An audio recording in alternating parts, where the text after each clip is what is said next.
What is up? What is up? What is up, everybody? This is your boy Is Nefarious, and I am here for another episode of the Cleveland Browns rebuild here in the Start Today mod. And we are in week 2. We just finished week 1 where our golden boy, when it comes to quarterbacks, Shadur Sanders was actually really solid. Not a game where, the next MVP, but 112 rating, 134 yards, 2 touchdowns, no picks.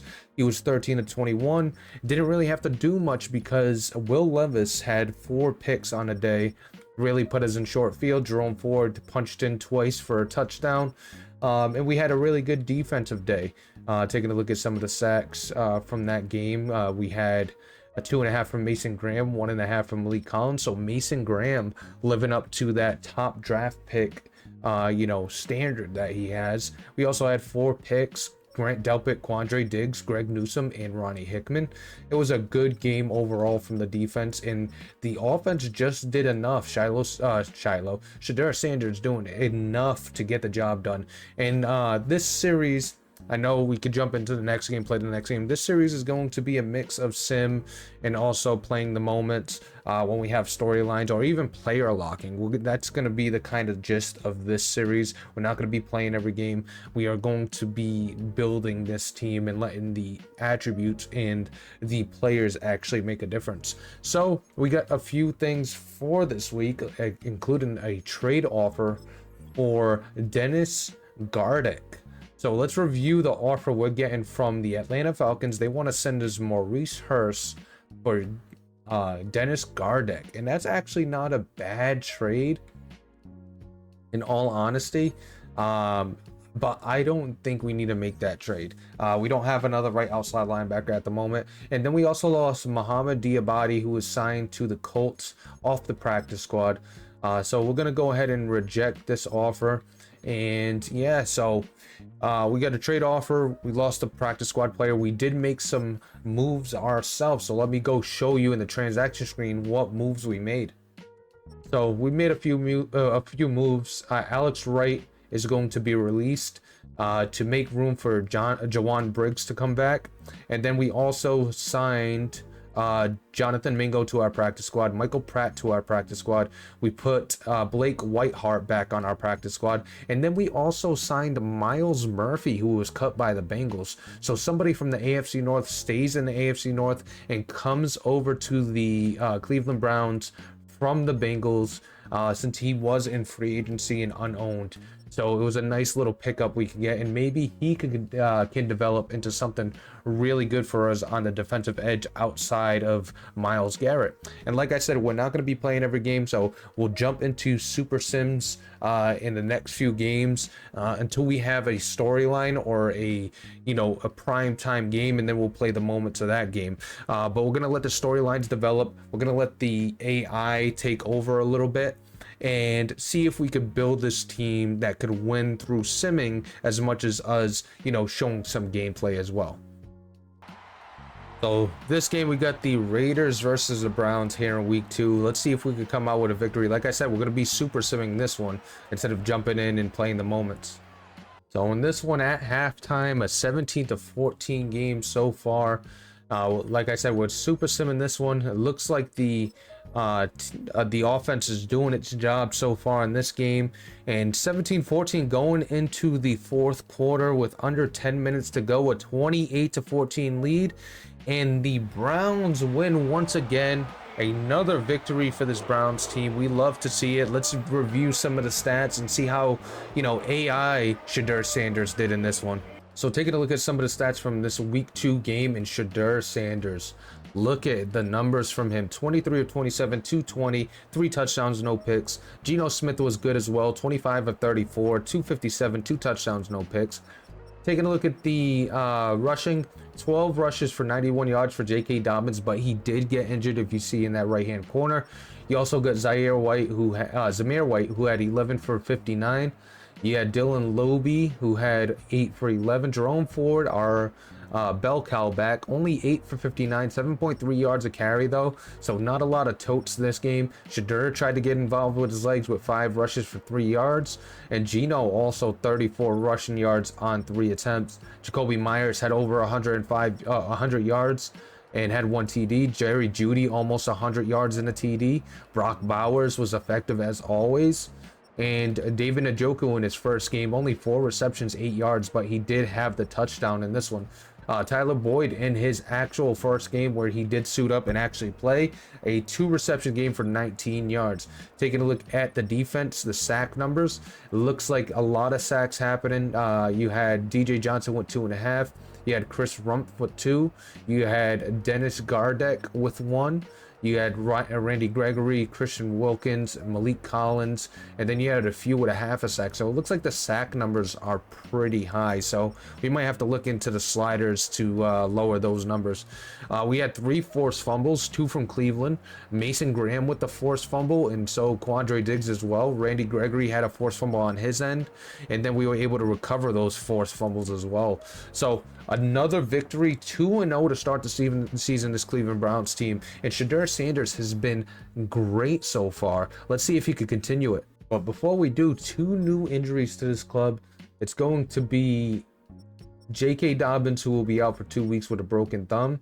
And I believe Tevin Jenkins with a back strain is going to be out. You also lost Isaiah McGuire for 6 weeks, so he'll be out for a little bit of time. We do get Myles Garrett back though next week, which is huge for this team, and maybe a reason we should jump in and maybe play some defense with Myles Garrett. So week 3, the 2-0 Browns versus the 0-2 Miami Dolphins, struggling so far, and surprising to me that their offense is actually rated lower than their defense. That's actually really surprising. But we also got to take a look at our regional scouting focus. So when it comes to the regional scouting focus, right now we got QBs in a cornerback and safety expertise scout.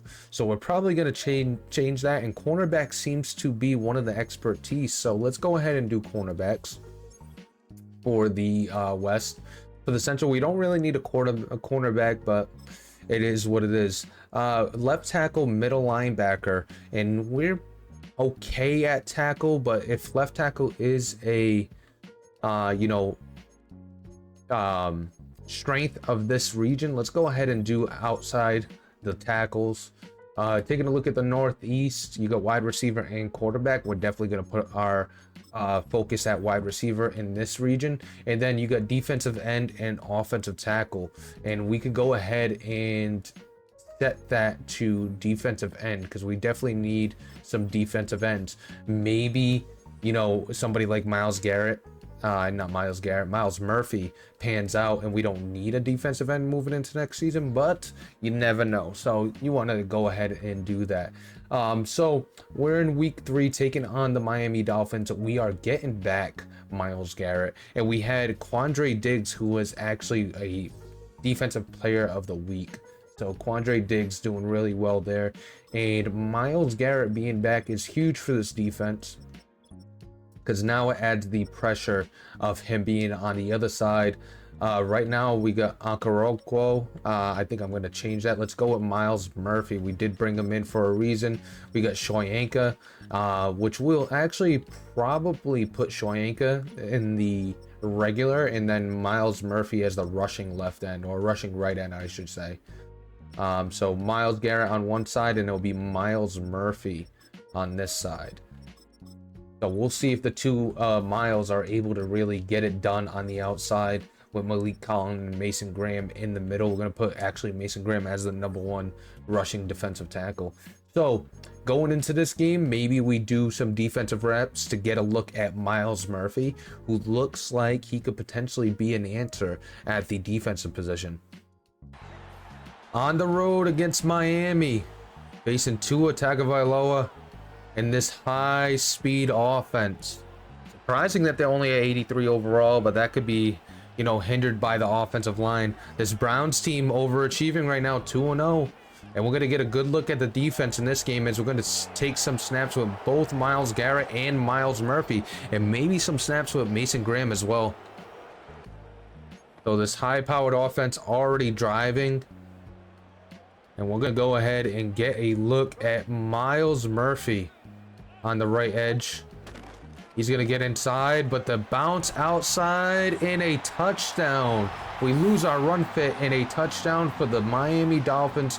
That's Gordon that scores. Ollie Gordon with a touchdown. We're going to get another chance with Miles Murphy, this time on a heavy pass down. Nobody in the backfield right now, so no running back. I'm going to go all pass, and a good play defensively by 23. That's Emerson with the hand to knock down that pass. So we're doing work against this Miami Dolphins team. It is 4th and 14, 32-10 is the score. This Browns team is overperforming. We did not expect this, but hey, what are you gonna do? As we're gonna get pressure with Myles Garrett, and that's gonna be completed for a first down. Defense doesn't hold up, or actually no, the defense does hold up. It must have been 1 yard away. It looked like a first down, but after a second look, that is gonna be short. And a good tackle there to make sure we get the ball turned over on downs. And this offense has done its job once again. Shedeur Sanders making a name for himself. So another victory, 32-10 was the final score. I gotta say, this team has been impressive. The Miami Dolphins fall to 0-3. The Browns now 3-0. You got to love when your team is playing well like this. And Shedeur Sanders seems to be the story. We're going to take a look at some of the stats from this game and take a look at Shedeur Sanders and the difference he's making. 19 of 24, 2 touchdowns, no picks, 231 yards. You had Tua, who had 21 of 33, 182 yards, no touchdowns, no picks. It looks like Quinshon Judkins was involved, 16 carries, 40 yards, 2.5 yards per carry. Jerome Ford, 15 carries, 75 yards for 5 yards a carry. Dylan Sampson had 5 for 20 as well. Shedeur Sanders had 4 for 7. Taking a look at the receiving, Jerry Jeudy almost 100 yards again.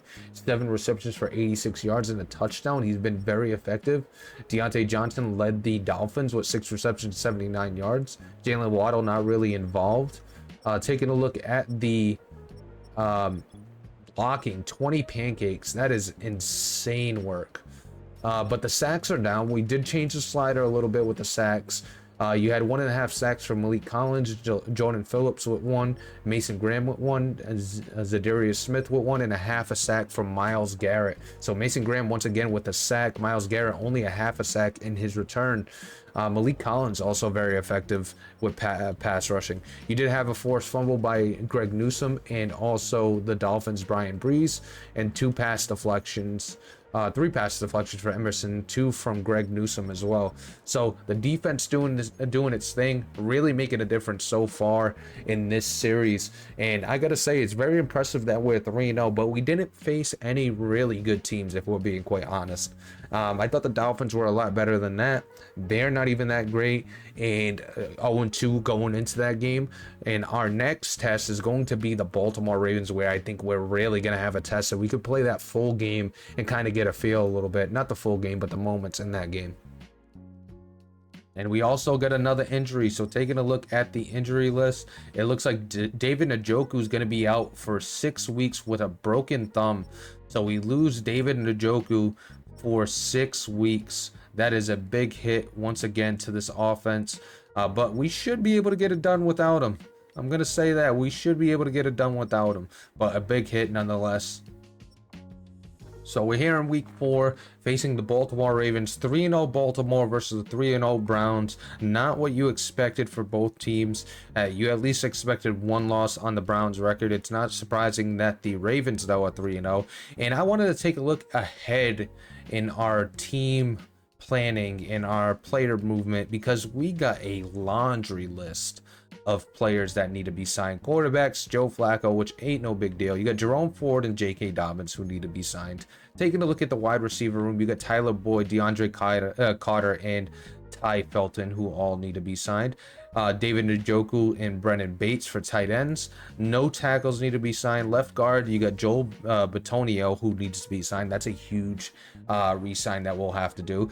Ethan Pocic needs to be signed. You also have Tevin Jenkins and Wyatt Teller at the right guard. Right tackle, you got Jack Conklin. So most most of our offensive line needs to be signed. Miles Murphy, Shoyanka, and Okoronkwo all need to be signed. Cameron Thomas needs to be signed. Shelby Harris, Jerome Baker, Devin Bush. You also have Jordan Hicks and Winston Reed. Taking a look, you got Dennis Gardeck, who needs to be signed. Corners, Greg Newsome and Martin Emerson Jr. both need to be signed. Free safety, Ronnie Hickman and Quandre Diggs. And then we're good at the strong safety, no kicker. And Corey Bojorquez. I don't know how to pronounce his name, but he needs to be signed as well. So we got a laundry list of players that need to be signed, and trying to think, realistically, if we're doing re-signs, I don't know if we're going to do one during the regular season and then one during the postseason, depending on if we get eliminated or not. But we have a lot of guys that are not interested. And what I usually like to do in the offline is, if they're not green like J.K. Dobbins is, if the interest bar isn't green, we're not allowed to re-sign them during the regular season. The only time we could re-sign them during the regular season if they have a green interest bar like Wyatt Teller does. Yellow, we have to wait till the postseason or after the season to sign them. So we get a lot of decisions to make there when it comes to our signings. So gonna be a kind of a headache trying to figure out who's staying, who's going. So we got the Ravens on the slab today. We get to deal with Lamar Jackson and this team, and we want to get the most of the game in. Shedeur Sanders has been playing great so far in his starting role. Jerome Ford has been solid as well. We did lose David Njoku, like I said, so gotta worry about that. We're gonna probably have to bring a tight end into the team because it won't let me play the game without having at least 3 tight ends. So let me go to the practice squad. We're going to bring back Blake Whiteheart. I'm going to sign him from the practice squad. And then that's going to give us a option to send somebody to the practice squad. We could send Dylan Gabriel. I know he was a higher draft pick and we could risk losing him at that point, but with Shedeur Sanders playing the way he is and having Joe Flacco behind, I don't think I'm worried about losing him. I don't think anybody would pick him up, if I'm being honest, but there's no reason to worry about losing Dylan Gabriel at this point. But we could also go with Jawan Briggs, who hasn't really played anyway. So let's go with Jawan Briggs. Could put him on the practice squad. And then next week, I think we get back Mike Call, and then we're all set at defensive tackle. So we'll just have to rock 1 week with only 3 and have a rotation of 3 defensive tackles. But we're ready to jump into the game. We don't do our training. I'm going to play the moments. And the Baltimore Ravens and the Cleveland Browns. It's going to be a good one. It's a rainy day here in Baltimore as the Ravens and the Browns in a divisional matchup. You know there's no love lost between these two teams. It's going to be a fun one. Shedeur Sanders versus Lamar Jackson. Shedeur Sanders with a great start to his NFL career. Can he keep it going? Early on, we're going to have a 4th and 2, and the Ravens are deciding to go for it, as we had a little glitch there. So the Ravens going for it on 4th and 2. That's going to be up the middle. Derrick Henry, that is a tough man to stop when he's running in between the tackles. Always going to be tough to stop him. Another big moment. We got a 3rd and 6. Can we get off the field? We got to contain Lamar. Lamar's going to get it to Derrick Henry, and Derrick Henry gets a good gain for a 1st down. Now it's the offensive chance for Shedeur Sanders to match the opening drive from the Ravens with a touchdown himself. Not a good start to this drive as we're going to hand it off, and nothing was there. We got Junkins in the backfield. The rookie unable to find some space as he's mauled in the backfield by Matabuke. And on 3rd and 12, this is a big moment for Shedeur to make a play, make something happen. Can he get it done? He's gonna have some pressure. He's gonna roll out to his left. There's a lot of space on the sideline, and he gets the first down. Shedeur making a play with his legs. Big first down.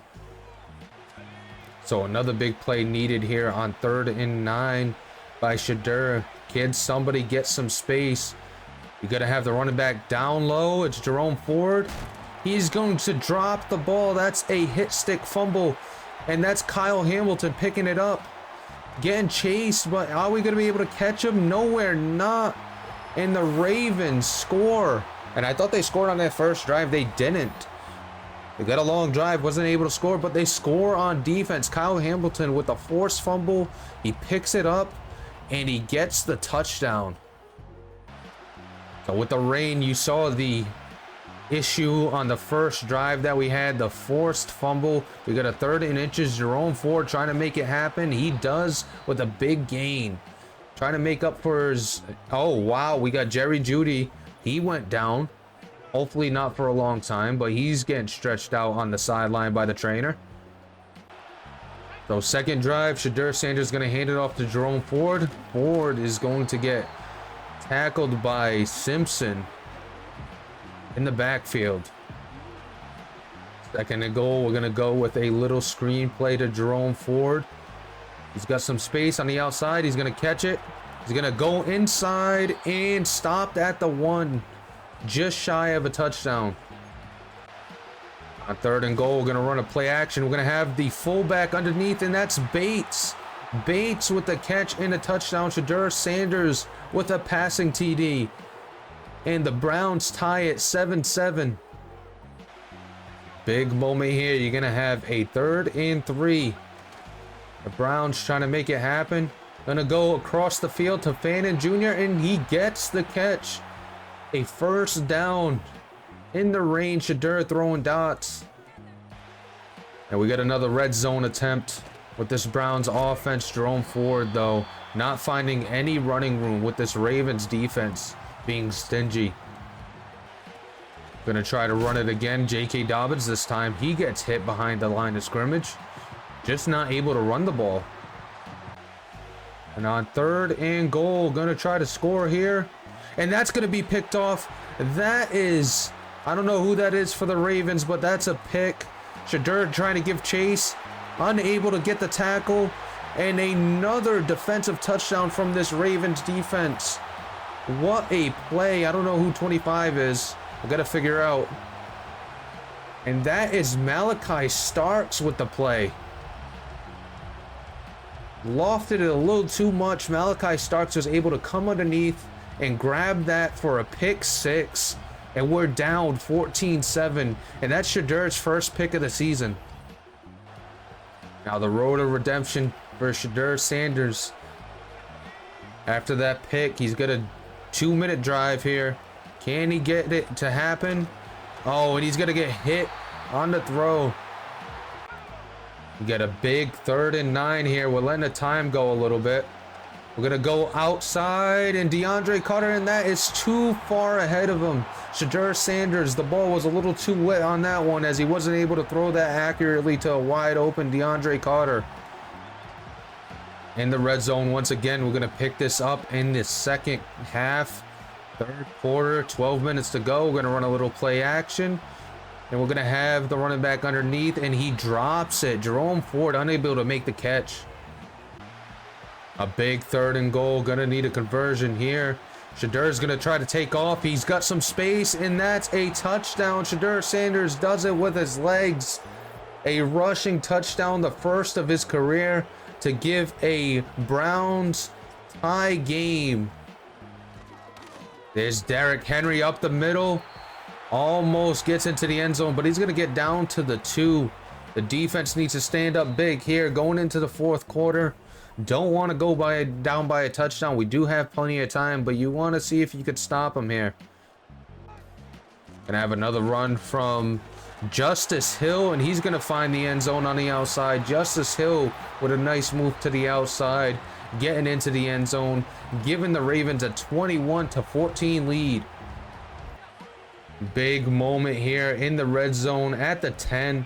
A 21-21 game. Here comes the Browns offense, and it's going to be Quinshon Junkins with a run as he's tackled down inside the 5.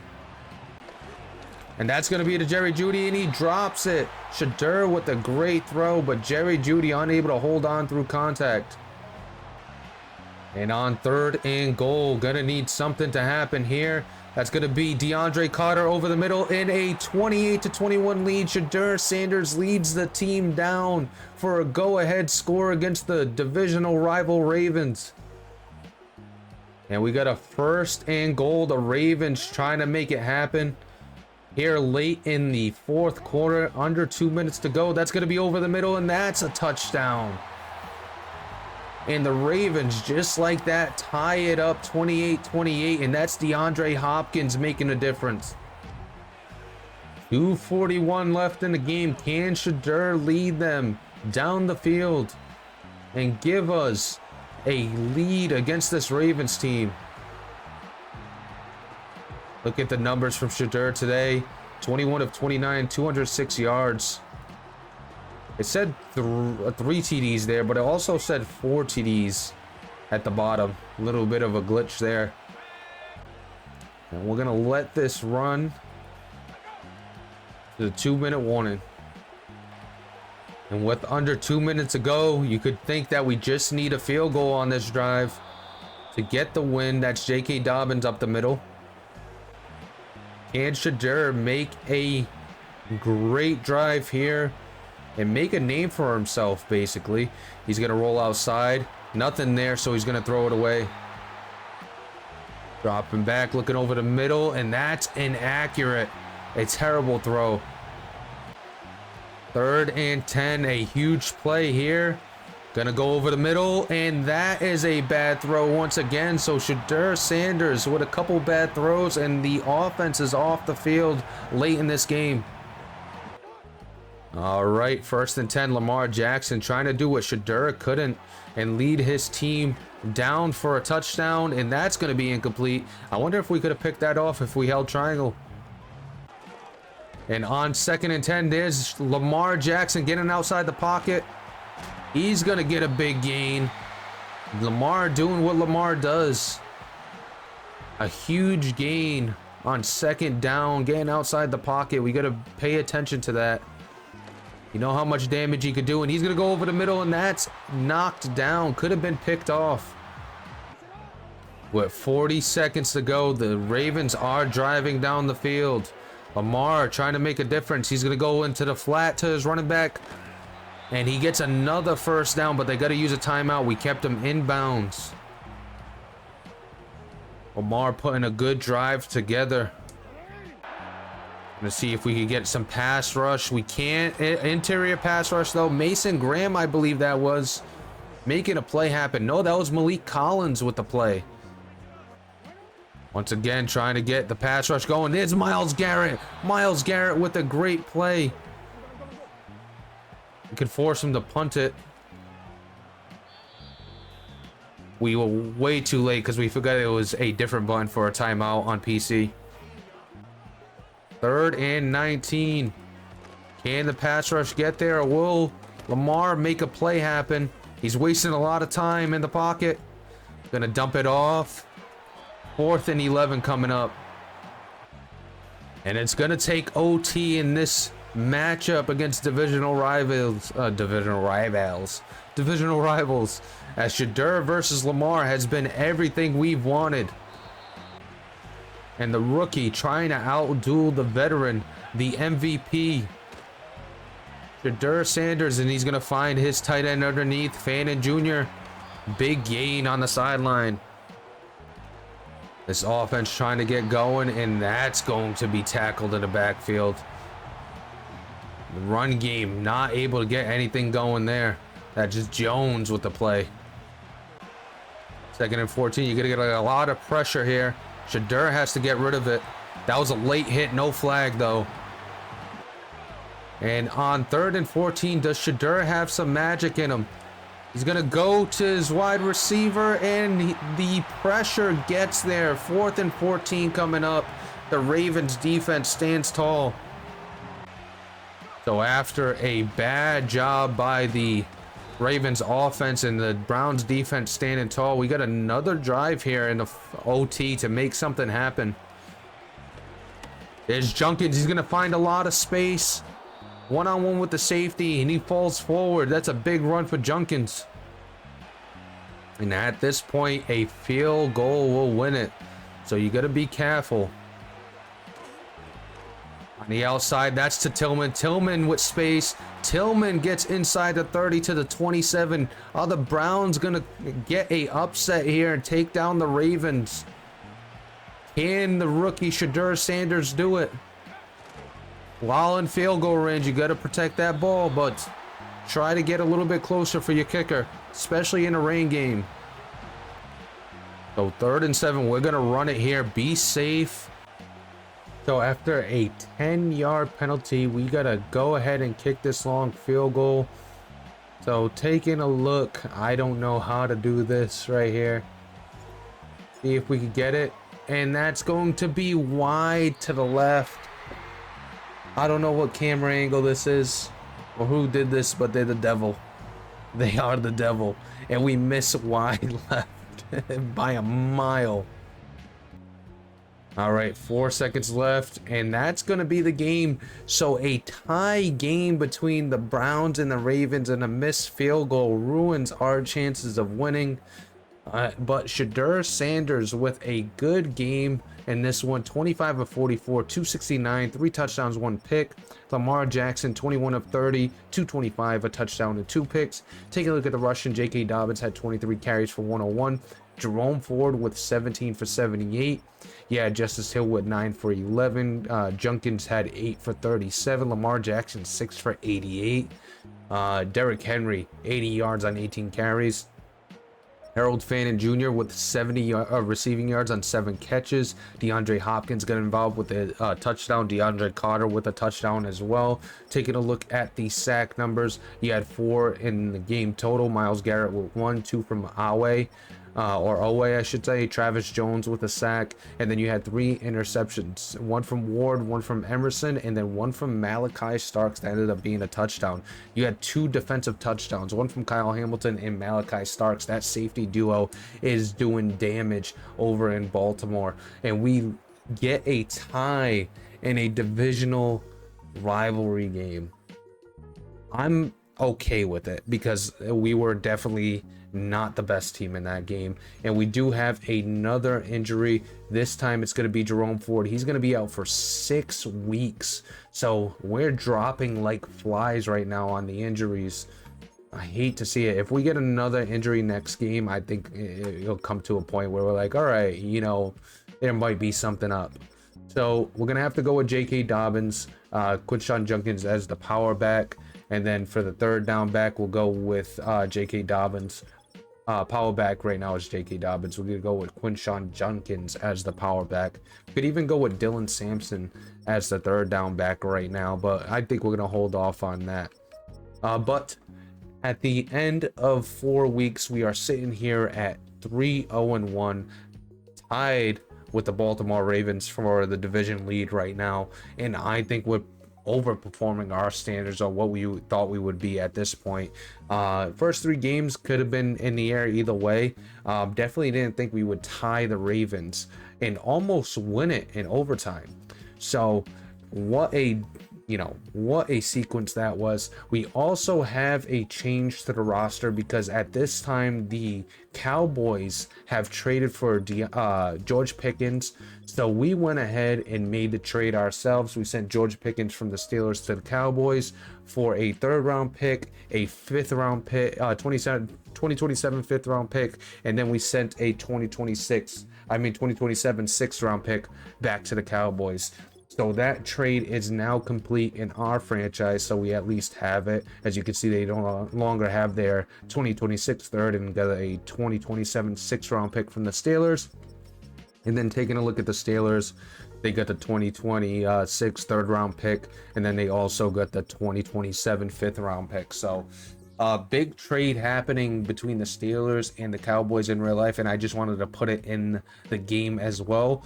So we're gonna wrap it up here. I hope you're enjoying the series. If you are, please like, comment, and subscribe. I'm your boy is Nefarious, and I am out of here.